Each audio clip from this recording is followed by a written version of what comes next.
తెలుగు రాష్ట్రాల్లో అందరికీ ఉగాది పండుగ ఉంటే నంద్యాల జిల్లా కొలిమిగుండ్ల మండలం ఆల్ట్రాటెక్ సిమెంట్ ఫ్యాక్టరీలో పనిచేసేటువంటి వేలాది మంది కార్మికులు గత 4 రోజుల నుంచి ఆందోళన చేస్తూ ఉన్నా వాళ్ళ సమస్య న్యాయమైన సమస్యకు పరిష్కారం చూపడంలో జిల్లా కలెక్టర్ కానీ లేదా లేబర్ కమిషనర్ కానీ వాళ్ళ దగ్గరికి పోయి వాళ్ళ ఎందుకోసం స్ట్రైక్ చేస్తున్నారు, వాళ్ళకు వచ్చినటువంటి కష్టం ఏమని ఒక్క మాట కూడా పలకపోవడం అనేటువంటిది చాలా దుర్మార్గమైనటువంటి చర్య.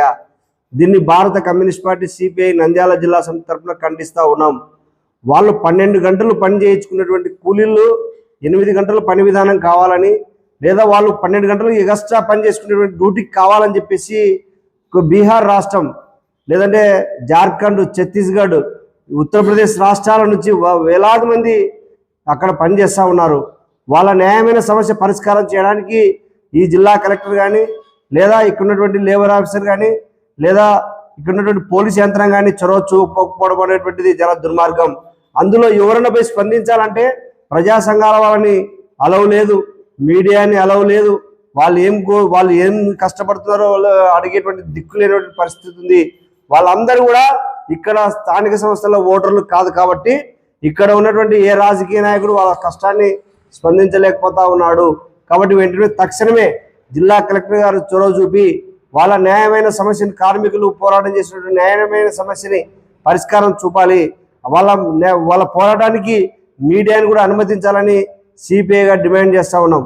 4,000 మంది కార్మికులు ఆందోళన చేస్తూ ఉన్నా వాళ్ళని ఎందుకు చేస్తున్నారు, వాళ్ళ కష్టమేమని చూపలేకపోతాం. అదేవిధంగా ఈరోజు నంద్యాల జిల్లాలో ఉన్నటువంటి వేలాది భూములు కొలిమిగుండ్ల మండలంలో ఆల్ట్రాటెక్ 22,000 ఎకరాల భూమిని ఆల్ట్రాటెక్ సిమెంట్ కానీ లేదా ప్రిజం సిమెంట్ ఫ్యాక్టరీ కానీ లేదా రామ్కో సిమెంట్ ఫ్యాక్టరీ కానీ లేదా పవర్ గ్రిడ్ కానీ ఇలాంటి భూముల్ని తీసుకున్నారు.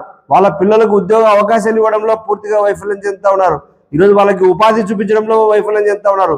వాళ్ళు భూములు ఇచ్చేటప్పుడేమో వాళ్ళందరికీ ఉద్యోగ అవకాశాలు కల్పిస్తాం, స్థానికులకు 75% నిరుద్యోగ యువతకు ఉపాధి కల్పిస్తామని చెప్పినటువంటి భూములు ఈరోజు దుర్మార్గమైనటువంటి పరిస్థితిలో ఉంది.